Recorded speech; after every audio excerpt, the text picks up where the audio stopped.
Alright guys, today we are going to start our new topic, the first topic in Java, which is what are the features of Java. This is very repeatedly asked interview question, and that what are the features of Java, and answer is pretty simple. There are many features in Java, such as Java is a platform independent language, Java is a secure language, Java is a robust language, Java is an open source language, and Java is a multi-thread language. So these are the features of Java I already mentioned here. Okay, now we are going to discuss each of them one by one. Okay, let's begin with the very first feature, which is platform independent language. To understand this is the most important feature of Java. To understand platform independency, exactly what is it, we first have to understand what is platform dependency meaning is. So let's first try to understand what is platform dependency is. Before Java, in C programming, we say that C is a platform dependent language. Now let's understand how C is a platform dependent language.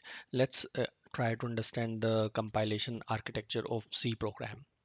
See, we have here a source code of C program, and then we will have a compilation process, and then we will generate a machine code, and that is a something the final product and is a native code which is going to be executed on machine, right? Now, this compilation is done by different compilers of C. There are different compilers in C programming we use on different operating systems. For example, Turbo C is used on Windows, GCC compiler used on Linux, and like that, different compilers are available there for different operating systems. Now, why we are saying that C is a platform dependent language? Let's try to understand this.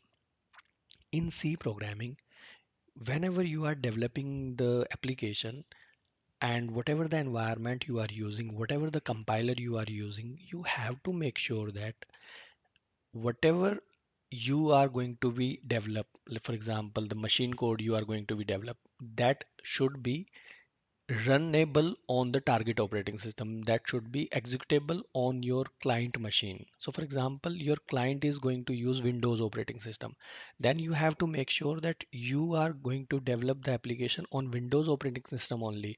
You must have the compiler for Windows operating system, then only that native code which is generated on the Windows operating system is only going to be executed on Windows operating system. If you'll try to execute that machine code on other operating system, that will not work. And that is what platform dependency means you have to make sure that whatever the client is using the operating system, the same operating system you have to use while developing the application and while compiling it. Okay, because uh, if this machine code is not compatible with other operating systems, and that's a big problem with C programming, and that is what platform dependency means is. Okay, now uh, now you might be thinking, why, what is the problem in this? If let's suppose if my client is using some other operating system, I'll use Linux, but somewhere you are now dependent on platform, right? Now for example, let's suppose if you are having a Windows operating system and you will just develop that application, and you are saying, okay, I'll not compile it and I'll give the directly the source code to my client, and I'll compile it on client's machine directly. So in that case also there is a possibility that your client might be sitting somewhere overseas, somewhere in US or some other country, right?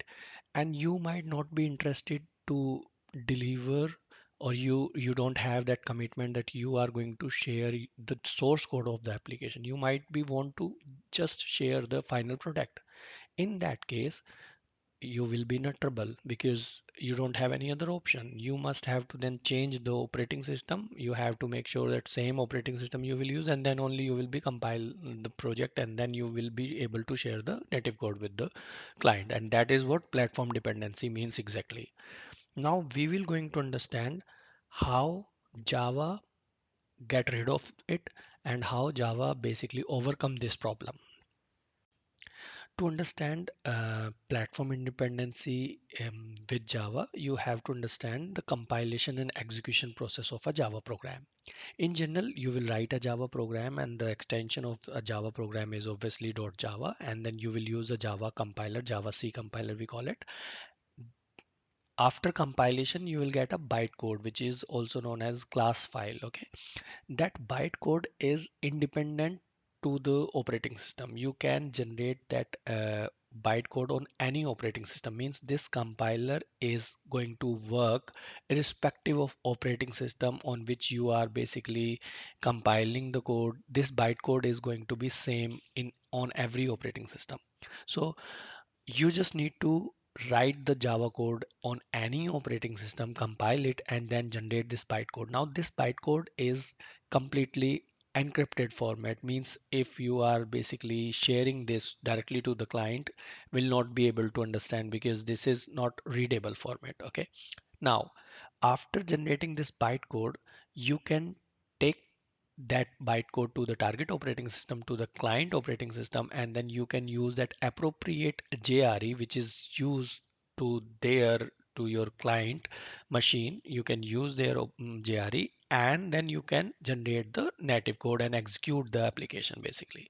So you have to write the code and compile the code once only, and then you can take that bytecode on any target operating system, and then you can use that appropriate Java virtual machine JVM or Java runtime environment JRE to further compile it or further interpret it into the machine code, and then you can execute it.